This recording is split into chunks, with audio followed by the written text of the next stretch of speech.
Udah.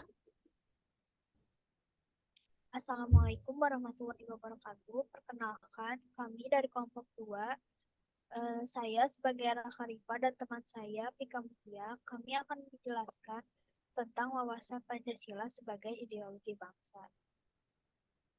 Yang pertama yaitu pengertian ideologi.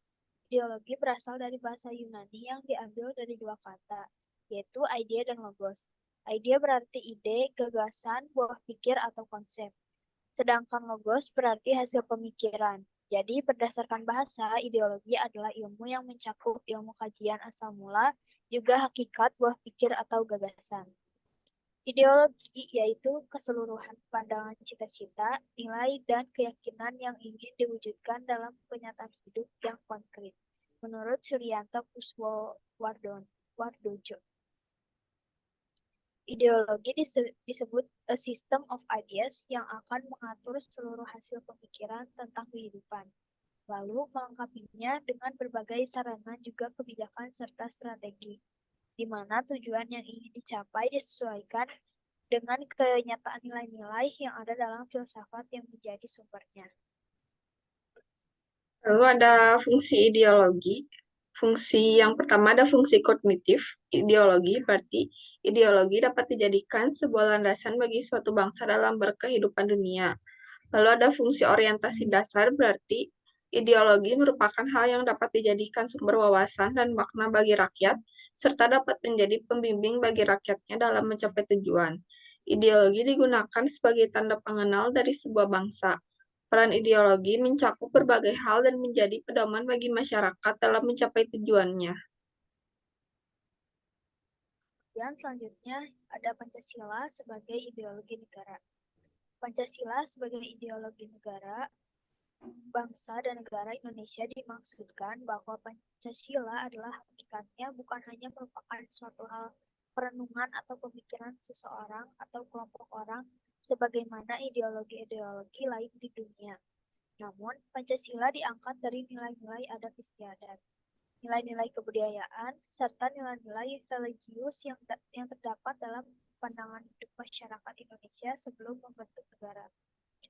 Pancasila merupakan dasar falsafah negara atau ideologi negara, karena memuat norma-norma yang paling mendasar untuk mengukur dan menentukan keabsahan bentuk-bentuk penyelenggaraan negara serta kebijakan-kebijakan penting yang diambil dalam proses pemerintahan. Pancasila sebagai dasar negara Indonesia memiliki konsekuensi segala peraturan perundang-undangan dijabarkan dari nilai-nilai Pancasila. Dengan lain perkataan, Pancasila merupakan sumber hukum dasar Indonesia, sehingga seluruh peraturan hukum positif Indonesia diderifikasikan atau dijabarkan dari nilai-nilai Pancasila. Kemudian, Pancasila sebagai dasar kehidupan, kebangsaan, dan kenegaraan adalah merupakan identitas nasional Indonesia. Asal nilai kausan material, Pancasila adalah bangsa Indonesia sendiri. Konsekuensinya, ciri-ciri khas sifat serta karakter bangsa Indonesia tercermin dalam sistem nilai filsafat Pancasila. Sebagai sistem nilai, maka susunan Pancasila bersifat hierarkis dan berbentuk piramidal, bersifat saling mengisi dan saling mengkualifikasi. Pancasila sendiri memiliki beberapa kedudukan dalam kehidupan bernegara masyarakat Indonesia, yaitu yang pertama sebagai jiwa bangsa Indonesia, yang kedua sebagai ciri dari pribadi bangsa Indonesia, yang ketiga sebagai pedoman hidup bangsa Indonesia, yang keempat sebagai dasar negara, yang kelima sebagai sumber dari segala hukum, yang keenam sebagai perjanjian yang luhur ketika negara Indonesia didirikan, kemudian yang ketujuh sebagai tujuan atau cita-cita bangsa. Lalu ada peran Pancasila sebagai ideologi negara. Yang pertama, memberikan bimbingan kepada masyarakat Indonesia dalam menentukan sikap dan tingkah laku. Yang kedua, berperan dalam pembentukan Undang-Undang Dasar Negara 1945. Yang ketiga, berperan sebagai pedoman dalam pembuatan undang-undang, baik itu pada tingkat daerah atau tingkat nasional. Yang keempat, bangsa Indonesia memiliki akar maupun dasar yang kuat serta memiliki identitas yang jelas dan menjadi ciri khas yang membedakannya dengan bangsa lain. Kemudian ada fungsi Pancasila sebagai ideologi negara. Yang pertama, memberikan kepada masyarakat Indonesia agar bisa mengembangkan sekaligus memelihara identitas bangsa Indonesia. Yang kedua, memberikan pengawasan terhadap setiap perilaku masyarakat serta bersikap kritis terhadap berbagai macam usaha agar cita-cita bangsa yang ada di dalam Pancasila dapat terwujud. Yang ketiga, mengarahkan seluruh bangsa Indonesia agar bisa mencapai tujuannya terutama yang berkaitan dengan cita-cita bangsa dan negara Indonesia. Kemudian yang keempat, memelihara, memperkuat, serta menyatukan semua bangsa Indonesia agar menjadi satu kesatuan. Sehingga persatuan bangsa Indonesia tetap harus dijaga dan mengurangi terjadinya konflik antar anggota masyarakat.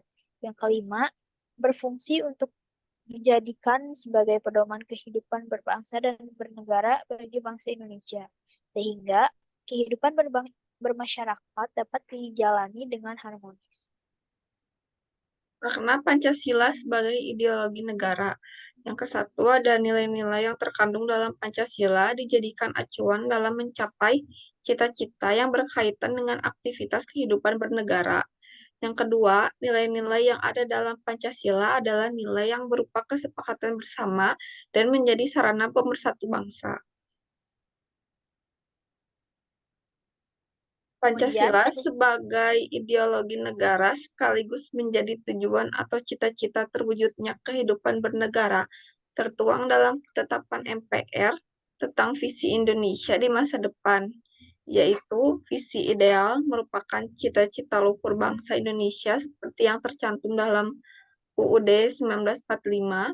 Yang kedua, visi antara merupakan visi bangsa Indonesia hingga tahun 2020, dan yang ketiga, visi 5 tahunan seperti yang telah tercantum dalam GBHN. Kemudian ada sejarah perkembangan ideologi Pancasila dari masa ke masa. Yang pertama yaitu ideologi Pancasila pada zaman Orde Lama. Pancasila masih dalam tahap dibangun untuk dijadikan keyakinan sekaligus ciri khas bangsa Indonesia. Yang ke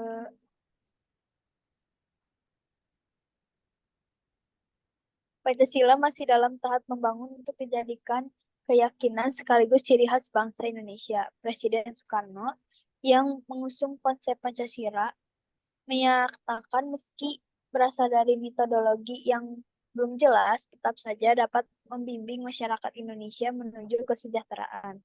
Perkembangan Pancasila dipengaruhi oleh berbagai kondisi dan situasi dunia yang masih dilanda kekacauan. Masa Orde Lama merupakan masa pencarian bentuk Pancasila, terutama pengaruhnya terhadap kehidupan bernegara. Yang kedua, ideologi Pancasila pada zaman Orde Baru. Pada zaman ini, gejolak politik di Indonesia sangat mengkhawatirkan. Dimulai dengan pecahnya peristiwa G30 SPKI, kemudian peristiwa dikeluarkannya surat Perintah 11 Maret Super Smart pada tahun 1966. Walaupun pemerintah Orde Baru berhasil mempertahankan Pancasila sebagai ideologi negara, pelaksanaannya pada tahun-tahun berikutnya ternyata keluar dari jalur. Banyak dari kebijakan pemerintah yang tidak sejalan dengan nilai-nilai dalam Pancasila.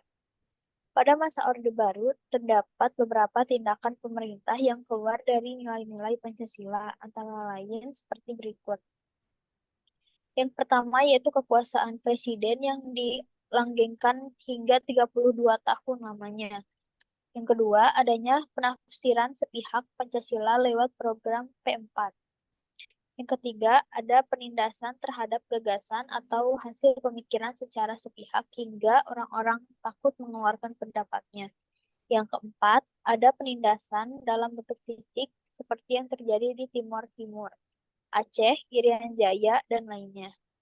Yang kelima, yaitu adanya diskriminasi terhadap masyarakat non-pribumi, juga kelompok yang minoritas. Yang ketiga, ideologi Pancasila pada zaman reformasi. Yang dimaksud reformasi adalah sebuah kegiatan menata ulang, memformat ulang, atau menata kembali segala hal yang dianggap keluar jalur, dan dikondisikan agar kembali pada bentuk yang sebenarnya, sesuai dengan tujuan asalnya. Reformasi bisa juga diartikan sebagai pembaruan untuk menuju hal yang lebih baik lagi dan sesuai dengan harapan. Ada beberapa syarat yang harus diperhatikan untuk dapat melakukan reformasi atau pembaruan seperti berikut ini. Yang pertama, yaitu terdapat penyimpangan. Yang kedua, harus mengacu pada sebuah struktur kerangka tertentu. Yang ketiga, reformasi harus dapat mengembalikan sistem pada dasar negara demokrasi. Yang keempat, reformasi harus berupaya dilakukan untuk hal yang lebih baik. Yang kelima, reformasi harus berlandas pada ketuhanan yang Maha Esa serta menjamin persatuan bangsa. Adapun tujuan yang dilakukan reformasi adalah sebagai berikut ini. Yang pertama, untuk melakukan perubahan yang bertahap demi menemukan pembaruan nilai-nilai dalam kehidupan bernegara. Yang kedua, untuk melakukan penataan terhadap seluruh struktur kenegaraan termasuk hukum dan undang-undang yang menyimpang dari tujuan. Yang ketiga, untuk melakukan perbaikan di berbagai aspek kehidupan, seperti bidang politik, ekonomi, sosial, budaya, juga pertahanan keamanan. Yang keempat, meniadakan segala kegiatan dan kebiasaan dalam masyarakat yang tidak sesuai dengan reformasi seperti KKN, kekuasaan yang otoriter, penyimpangan, dan penyelewengan lainnya. Pada masa ini, Pancasila yang awalnya merupakan sumber dari nilai serta acuan kode etik bagi negara beserta aparatnya, ternyata berubah dan dijadikan alat menghalalkan kegiatan politik di negara ini. Segala kegiatan politik mengatasnamakan Pancasila, padahal pada kenyataannya nilai-nilainya bertentangan sama sekali. Reformasi dilakukan di berbagai bidang dengan mengatasnamakan Pancasila, tapi ternyata masih tidak berpengaruh banyak terhadap kehidupan sosial ekonomi masyarakat. Adanya globalisasi juga semakin menambah tantangan. Kedudukan Pancasila sebagai ideologi negara terancam tergusur. Apalagi sekarang Pancasila mengusung ideologi yang bersifat terbuka. Kesimpulannya, Pancasila sebagai ideologi negara dan pandangan hidup bangsa Indonesia seharusnya dijadikan acuan dalam kehidupan sehari-hari. Walaupun arus globalisasi masuk ke negara ini sangat kencang, seharusnya Pancasila bisa menjadi filternya. Nilai-nilai luhur yang terkandung dalam setiap sila Pancasila harus dapat menjadi penyaring bagi kebudayaan asing yang mencoba masuk. Pancasila sebagai pandangan negara sebenarnya adalah wujud dari nilai-nilai kebudayaan milik bangsa Indonesia yang kebenarannya diyakini. Ideologi Pancasila berasal dari kebiasaan masyarakat dari zaman dahulu. Nilai-nilai Pancasila ini tumbuh dan berkembang dari masa ke masa. Itulah sebabnya bangsa Indonesia sudah seharusnya mengamalkan nilai-nilai yang terkandung di dalamnya, karena Pancasila adalah cerminan kepribadian bangsa. Pancasila sebagai ideologi negara telah melewati beberapa fase perkembangan. Walaupun dipertahankan, Pancasila beberapa kali mengalami penyelewengan dalam praktiknya. Namun, akar nilai-nilai Pancasila terlalu kuat sehingga masih dapat bertahan hingga kini. Pancasila sebagai pedoman hidup akan tetap menjadi acuan masyarakat Indonesia dalam menjalani kehidupan bernegara. Sekian yang bisa kami sampaikan tentang Pancasila sebagai ideologi negara. Masih banyak mungkin kekurangan yang belum kita sampaikan. Mohon maaf atas kekurangannya. Sekian, terima kasih. Assalamualaikum warahmatullahi wabarakatuh.